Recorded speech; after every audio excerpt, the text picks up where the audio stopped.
Olá, sejam todos bem-vindos. Meu nome é Licilmar Fernandes, sou juiz titular da Segunda Vara Civil de Fazendas Públicas da Comarca de Trindade.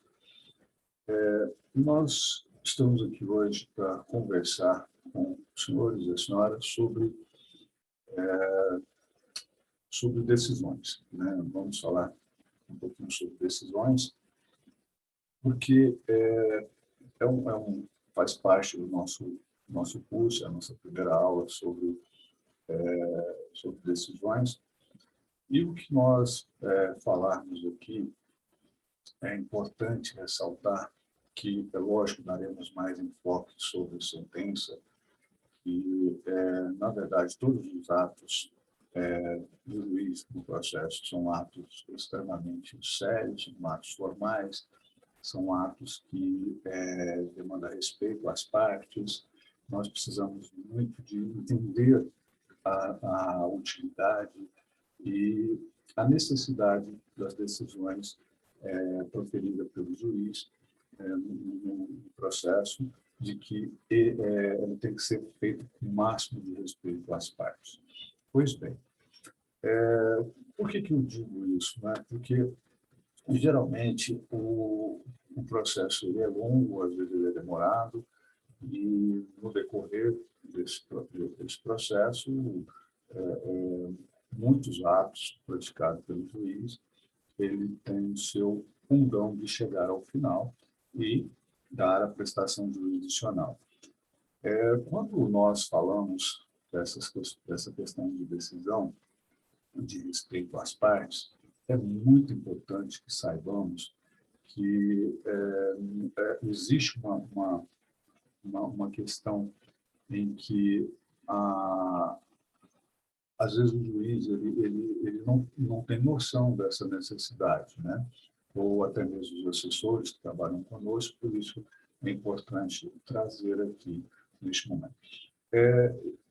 Teoricamente, né, eu vou falar um pouco sobre despacho, decisão e sentença, para que nós iniciemos a nossa contextualização sobre o tema. Quando lá no artigo 203 do Código de Processo Civil, né, do novo Código de Processo Civil, na verdade não é mais novo, diz que os procedimentos do juiz consistirão em sentenças, decisões, interlocutórias e despacho. Pois bem, é de se ressalvar, né, que as disposições de procedimentos especiais, como sentença, é um pronunciamento pelo qual o juiz vai colocar fim ao processo, eu prefiro dizer não colocar fim ao processo, mas colocar fim a uma fase processual. É importante que nós entendemos aqui que tem estabelecer, né, o que é despacho, o que é decisão e o que é sentença. Se partimos do pressuposto, né, que a decisão é aquele ato que, dentro do processo, no decorrer do processo, ela define ou decide questões interlocutórias, né? Por exemplo, se existe um pedido de tutela antecipada, o juiz decide, ela tem carga decisória, né? Se durante o processo o juiz alguém pede aliás, lá na petição inicial ou na contestação pede uma perícia, o juiz vai decidir sobre aquilo ali, ou seja, vai proferir um despacho, uma decisão saneadora, vai decidir sobre isso, e o juiz, isso também tem uma carga decisória, e muitos outros atos também que podem ocorrer. Então, partindo desse pressuposto, né, e a decisão ela também tem os mesmos elementos da sentença, né? É importante que se fale isso, porque nós observamos que, às vezes, tem alguns juízes que nem faz ali um relatóriozinho da decisão, né? A decisão tem que ter realmente um pequeno relatório também, a fundamentação e a parte dispositiva. Bom, então, não sendo decisão, pode ser também a sentença, né? que tem carga decisória. E essa sentença, ela é o ato que, né, eu costumo dizer, eu gosto de dizer, que é o ato que põe fim a uma fase processual. Né? Então, não sendo decisão e nem sentença que tem cargas decisórias, né? Lembrando que decisão é um ato interlocutório, com carga decisória, e a sentença é um ato que põe fim a uma fase processual, que também tem carga decisória. Então, se não é decisão nem sentença, outro ato praticado pelo juiz são os despachos. Os despachos são aqueles atos de impulso processual, ou seja, por exemplo, determinar a citação de alguém, a intimação, né, determinar que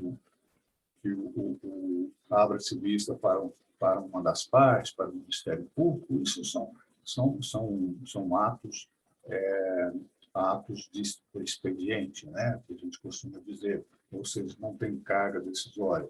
Né, que, inclusive, algum desses atos, né, hoje é permitido que o próprio servidor faça, né, os chamados atos ordinatórios, né, que o juiz autoriza o próprio servidor fazer, e a lei também já contempla isso. Pois bem, então, partindo dessa premissa, né, nós temos que falar sobre sentença. Né? E a sentença, ou seja, decisão, a sentença é uma decisão, é um ato que coloca fim a uma fase processual. Por que eu digo isso? Olha, nós temos lá uma demanda, né, temos um processo onde foi ouvido o autor, foi ouvido o requerido, o autor e réu, o requerente e requerido. O juiz conduziu o processo. Ao final, ele vai dar uma decisão colocando fim nessa fase processual. E pode ser um processo de conhecimento, pode ser um processo de execução, pode ser um processo também cautelar, mas é interessante nós nos atentarmos aqui que existe as questões de enfrentar o mérito e não enfrentar o mérito. Né? Por exemplo, nós podemos concluir, ou seja, finalizar uma fase processual sem entrar no mérito da questão, ou seja, por algum motivo existiu uma falha processual e o juiz entende que o processo deve ser extinto sem julgamento do mérito. Né? Por exemplo, quando falta ali um dos requisitos, uma das condições da ação, para que o processo siga, o juiz, então, coloca fim ao processo, que é conhecido lá no artigo 485 do nosso Código de Processo Civil. Mas existe também aquela sentença, ou aquele ato do juiz que coloca fim à fase processual, definindo o mérito, ou seja, entrando no mérito da questão e dando ao autor ou ao réu, né, o devido deslinde da questão. Ou seja, julgando procedente em caso do pedido do autor, né, ou improcedente, ou o caso do pedido do autor em benefício ao réu. Né, e aí nós chamamos que esse ato é um ato que coloca fim à primeira fase, ou seja, a fase de conhecimento, ou melhor, até mesmo a fase em que o juiz de primeiro grau participou do processo. Porque pode, né, acontecer de existir um recurso, ou seja, começa uma outra fase do processo, que é a chamada fase recursal, onde o processo irá para o Tribunal de Justiça, ou seja, onde o desembargador, uma turma, né, vai julgar esse processo, revisando a sentença do juiz. Até mesmo nos tribunais superiores, né, é importante também dizer que, mesmo lá no tribunal, ou nos tribunais superiores, ou Tribunal de Justiça, é possível a chamada decisão monocrática, decisão solitária, aquela em que a lei já permite, a lei permite isso também, que o relator poderá julgar monocraticamente o recurso, ou seja, em algumas situações ele não precisa levar a discussão daquele processo para uma turma ou para um colegiado. E que dessa decisão monocrática ele também coloca fim à fase de recursal. Em caso de não haver a decisão monocrática, ele poderá também colocar fim ao processo, colocando esse recurso para o colegiado apreciar. Em havendo uma apreciação pelo colegiado, ou seja, eles se reúnem, eles discutem o recurso e entram no acordo, né, que a gente chama o acórdão, ou seja, vai prevalecer aquele entendimento do colegiado. Né? Por exemplo, pode acontecer de ter um colegiado de 3 julgadores, um colegiado de 4, e prevalecer aquele entendimento majoritário, ou até mesmo aquele entendimento que a gente disse que foi pela unanimidade, né? Então, eu quis trazer aqui para mostrar que esses são os atos praticados pelo juiz no processo civil, né? Como também pode ser esses atos praticados no processo penal, ou seja, no direito penal, também nós seguimos basicamente essas regras, né? Basicamente essas regras em que existe também despacho, existe sentença, existe decisão. Então, quando eu trago esses parâmetros ou essa teoria, é para nós já nos prepararmos para os elementos da sentença, que é diferente de requisitos, né?